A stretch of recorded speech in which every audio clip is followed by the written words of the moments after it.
Tara na, bilisan mo na. O, diba? So, guys, alis kami ni Jordan ngayon. So, magki-quick get ready with me lang ako. Ayun nga, 3 months pregnant ako ngayon. And sa totoo lang, nasa adjusting phase pa ako ngayon. May days na okay ako. May days na parang pagod ako kahit wala akong ginagawa. So, habang chumichika ko, let's do my quick makeup na rin. Quick lang tayo, sis. Kasi ngayon, sobrang tamad kong mag-ayos. Like lately, mas gusto ko yung simple lang, pero maayos pa rin tignan. Ito yung gamit ko ngayon, yung Ultra Cover Powder Foundation ng Skintific. Ito yung shade ko, yung Ivory.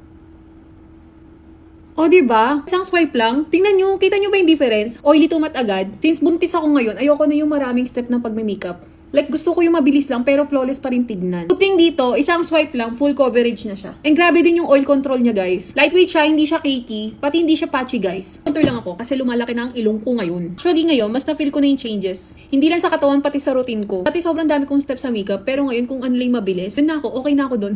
So yun, guys, alis na ako, kasi ngayon lang kami ulit lalabas si Jordan, dahil tinatamad nga ako lumabas. At gusto ko na kay galang at matulog. Ganda. Ngayon na naman si ate ko. Lalaro na naman siya ng ganda-gandahan.